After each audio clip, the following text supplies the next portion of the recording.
What happens to a man when thousands of women start treating him like a god? Does he reject it? Does he embrace it? Or does he abuse it?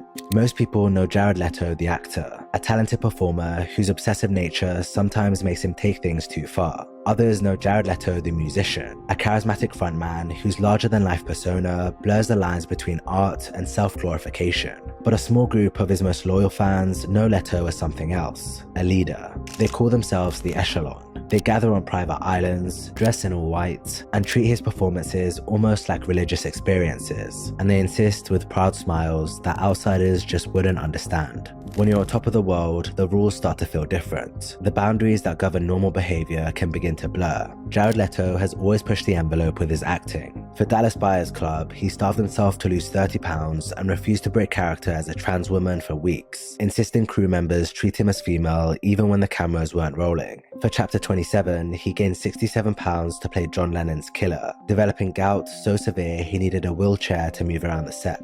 But it was during the filming of Suicide Squad, where he played the Joker, that he finally went too far. He sent various inappropriate gifts to his co-stars, claiming it was part of his method acting. But while method acting is about understanding a character's psychology, Leto seemed more interested in using it as an excuse to harass people. Oh, how about the gifts you gave everyone? Yeah. Rats, bullets, a hog. Where did that come from? Don't forget the anal beads, Who did you send anal beads to? the used condoms. You did not. Yeah. I mean, it was. Step back, friend. You can't just say use condoms and we're just gonna like You know, forget. I know it's a family show, but we can. Don't worry. We can educate people here. At least they were used. Who did you send used condoms to? Oh, everybody. There's really no justification for this behavior, especially since Leto's Joker turned out to be terrible anyway. When asked about his antics, his co-stars did their best to stay professional, but you could tell from the way they spoke about it and the grimaces they made that it really freaked them out. Did you get one? Yes, I got What do you so many do? weird things. I can't even begin to tell you the weird things I got. You talk about commitment, and then he sends Margot Robbie a black rat. It was still alive in a box. She screamed. I got that. Jared sent. Wait a minute. We can't just skip over that. Yeah. You get a used condom. What do you say? What do you think? You say Jared has gone full Joker. They all kept their true feelings to themselves, at least publicly, but Jared got dragged online for what he did. People felt he crossed the line, and the backlash grew strong enough that the following year he tried to walk the whole thing back. What exactly did people get wrong about the Joker? I mean, I just think that there were some things, that were mentioned about like gifts and the fact that I was giving used condoms to people, which was not true. We can say that right now. That is not true. It was not true. And what are you going to do at that moment? You can't even, it doesn't matter how loud you shout or hold up a sign, with your pants off in Times Square. People are going to go with the story that they want to run.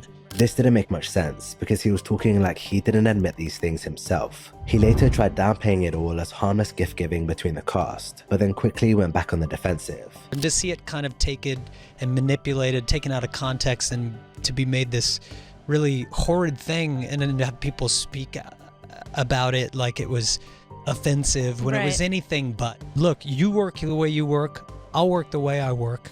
You can kiss my ass if you don't like it. This controversy is one of the more well-known examples of Leto's strange behavior, but it's barely the tip of the iceberg. When you start digging into his past, it gets much, much worse.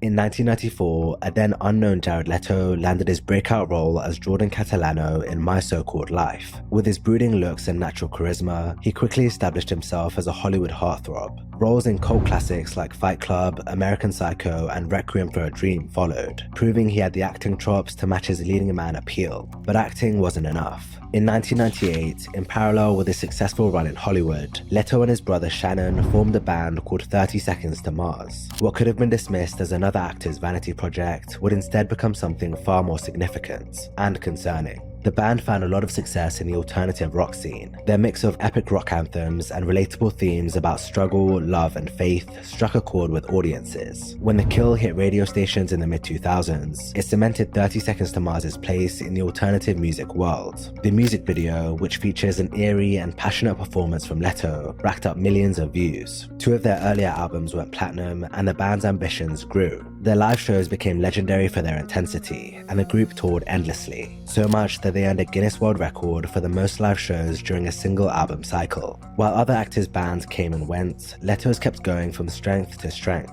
He understood that music could give him something acting couldn't: direct access to adoring fans who would treat him like a king. These followers came to be known as the Echelon. The name itself is telling, a military term for units falling in formation, each one falling in line behind the other. At first, it seemed like typical fan club branding. The devoted fans, the merch, the sense of community, we'd seen it all before with other bands, but Leto had bigger ambitions. The Echelon wasn't just a fan club, it was a family. At least that's how Jared sold it. Members would follow the band around the world, attending every possible show. They'd get tattoos of the band's triad symbol, share inside jokes, and defend Leto fiercely against any criticism. At one point, the band even released merchandise that said, "Yes, this is a cult." Played off as humor, but in hindsight, maybe it wasn't so funny. I wasn't going to ask about this, but I heard you mention it right before the interview started. You have an Echelon? What is the deal with that? It's kind of like an entourage? It's no. That's actually a name that has been given to our most passionate fans out there. And they are a very unique group of people that really believe in 30 Seconds to Mars, and they travel from show to show to show, and it's the very core following that we have. Yes, it is a cult. What exactly is a cult? It can be defined as a social group built around a charismatic leader, where members display intense devotion and their beliefs or practices set them apart from mainstream society. By this definition, Leto's comment isn't far from the truth. His social media posts often contain the words "you wouldn't understand," a saying his devoted followers quickly adopted as their own. It's a subtle way of reinforcing the idea that they're part of something special, something outsiders couldn't possibly comprehend. Eventually, their concerts began to feel less like rock shows and more like idol worship gatherings. Leto would perform from elevated platforms dressed in flowy robes and dance around the stage like some rock and roll messiah. He grew accustomed to his fans obsessing over him and putting him on a pedestal, and ultimately he came to expect it. In 2011, we got a taste of this when he publicly humiliated an audience member for sitting down during his show. Hold on.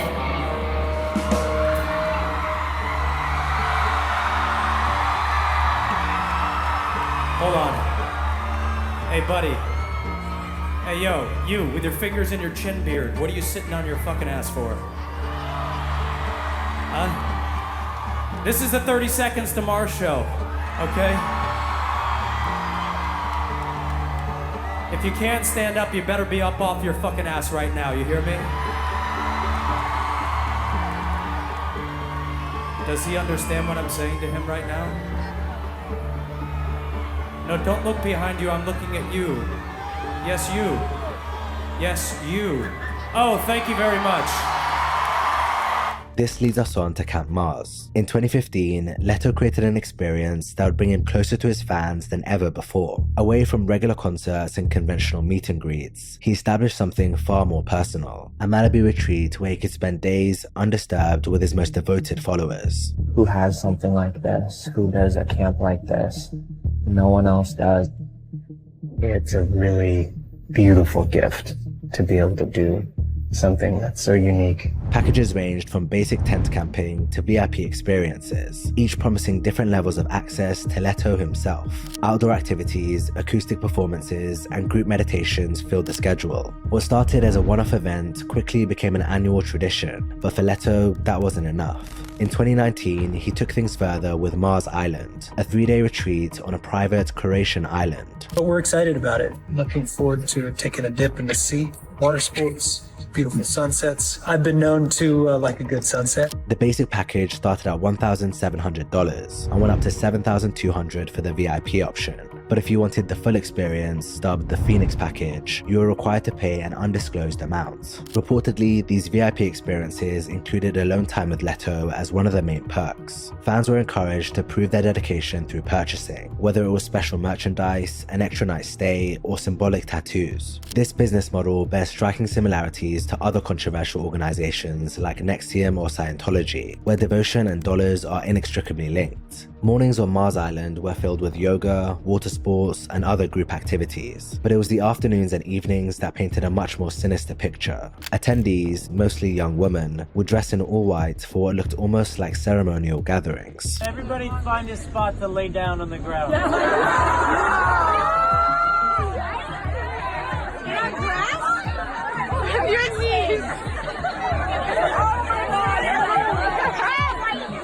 During the first retreat, pictures emerged of everyone in their white clothes following Leto around the island. He was giving speeches in various different locations as his throng of devoted followers hung onto his every word. His brother was nowhere to be seen in most of the images that came out, but it's hardly surprising. This was never about the band. It was about building something that placed Leto firmly at the center, and this was only made more obvious by the shows they held at the retreats. The performances were dubbed the Church of Mars, 2 intimate shows where Leto appeared draped in white robes like some sort of spiritual figure. The imagery wasn't subtle, but then again, Leto has never tried to be. Since the debut of Mars Island, the retreats have continued taking place. The prices have risen, but the demand hasn't wavered. The echelon remains as devoted as ever, but as Mars Island has grown in popularity, so have concerns about Leto's past.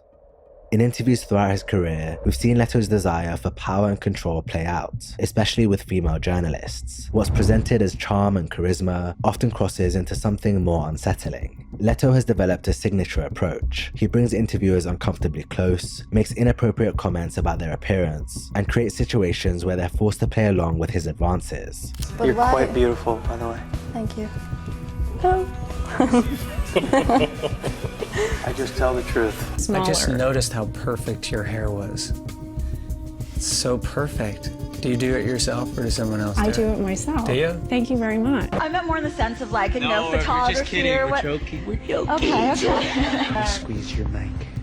Look at that. For a long time, can I squeeze your mic? What turns me on? I would like to answer that by asking a question. What doesn't turn me on? You know, the light is starting to hit your body in a way, and it made me notice your hair and how lovely you look. Turning the color of my shirt right now. But you have like skin poking out here, and these, a whole thing happening. Don't let go. Don't let go. That's my trick. That's my trick. Don't let go. Notice how he pushes the interactions well past the point of discomfort. The women constantly find themselves trapped between maintaining professionalism and dealing with unwanted physical contact. Thank you, Amelia, sweetie. Thank you so much, Jared. Oh, are we okay? She's not going anywhere. I haven't finished here. There's work yet to be done. Have you had it? Into her eyes, they're absolutely, insane. They're gold and blue and... These moments follow a pattern. Leto uses his status to create situations where women can't easily object. They're on camera trying to conduct a professional interview, while he turns a situation into something creepy and predatory. And if this is how he behaves when the cameras are rolling, you can only imagine what happens behind closed doors. Allegations of Leto's predatory behavior are documented as far back as 2005, when the New York Post published an article detailing how the then 33-year-old Leto was aggressively pursuing teenage models. According to their sources, he would book hotel suites near where young models were staying and bombard them with text messages. The article said he's been approaching all the girls and inviting them to his shows. He's a serial texter. He's constantly texting 16 and 17-year-old girls. It's really kind of creepy. These types of allegations weren't a one-off. In 2013, multiple women allegedly made sexual assault allegations against him on a now-deleted message board. The accusations ranged from sexual coercion to pedophilia, and many of the stories were seriously disturbing. One woman said, "I met Jared Leto when I was 17 on one of his movie sets in Brooklyn when he was turning 34. Apparently, she would often meet Leto at hotels near Gramercy Park in New York. She claimed that Leto told her to verbally tell him that she was 14 or 15, adding, he was quite pushy into coercing me to do sexual acts with him, and he was quite rough and forceful." That same year, Leto did an interview where he was questioned about some sexual lyrics in his songs. Let's talk about the lyrics. You can probably guess which lyrics I'm going to pick out of Up in the Air. I don't know. Surprise me. I'll wrap my hands around your neck so tight with love, love, love. Yeah. Quite erotic. Is it? Tell us a little bit It's more. funny that you would take it that way. Tell us what the song's about if that's not what it is. Well, I think, what is it they say? Everything is about sex, except for sex. Sex is about power. We know Jared thrives off the feeling of control. That much is clear from everything we've seen so far. His fans make him feel untouchable, leading him to flaunt his power in increasingly obvious ways. In May 2013, 30 Seconds to Mars ran a competition titled The Sleepover. It was supposedly done to promote their new album, but it may have had a much darker purpose. The call to action read, "Pre-order your copy of Love, Lust, Faith and Dreams for a chance to be one of 5 winners who will receive an exclusive invitation to the lab for a magical night we are calling the sleepover. One of 5 winners will spend the night in Jared's house in Jared's very own bed. Yes, it's true. Leto followed this up with a creepy tweet saying, "I'll admit, my bed is more like a hotel than most." Never have I ever hooked up with a fan on tour. Really? Yeah. In 2015, the situation escalated with allegations against him from within Hollywood itself. In the early hours of the morning on June 8th, James Gunn, the director of blockbuster movies like Guardians of the Galaxy, went live on Periscope and discussed Leto's predatory behavior. No record of the video is left online, but reports indicate that he expressed a dislike for Leto and called him out for sleeping with underage girls. The following morning, he made this post on Instagram: "Good morning to Bogota, Colombia, and sorry to all of you around the world who saw my ambient-fueled Periscope session last night at 3 a.m. Yes, I erased it." 3 years on from this, when things appear to have quietened down, another allegation surfaced, this time from Dylan Sprouse. He tagged Jared on Twitter saying, "Yo, Jared Leto, now that you've slid into the DMs of every female model aged 18 to 25, what would you say your success rate is?" This was unexpected. Many wondered why Dylan Sprouse, who they grew up watching on The Sweet Life of Zack and Cody, would be calling out Jared Leto, but on closer inspection, the answer seems clear. Dylan had recently begun dating Hungarian model Barbara Palvin, who at 24 was right in the age range he mentioned. Having started in the industry at 16, Palvin had spent years in the same circles where these alleged pursuits took place. It's likely that through their relationship, Dylan learned firsthand about Leto's behavior in the modeling industry, whether through Barbara's personal experiences or those of her peers. In response to his tweet, James Gunn popped up again saying he starts at 18 on the internet. Following this, Dylan posted a story on Instagram of an email he received from Twitter. Apparently, he'd received a complaint regarding his account due to the tweet he made about Leto. However, after investigating, Twitter said they couldn't identify any violation of their rules, and therefore had decided to take no action. Dylan's response: "Nice try, Satan." Despite the allegations against Leto spanning decades, his response has been complete silence. No denials, no explanations, just a noticeable absence of any comment or recognition. Yet somehow, his position in Hollywood has remained stable. He continues to land major roles in blockbuster films, while his controversial behavior gets swept under the rug. He benefits from a system that protects him on all fronts, a devoted fan base that defends him fiercely, an industry that turns a blind eye to controversy, and a celebrity status that shields him from consequences. The echelon grows, Mars Island sells out, movie budgets get bigger, and all those allegations, they just fade into whispers, drowned out by the sound of thousands chanting his name.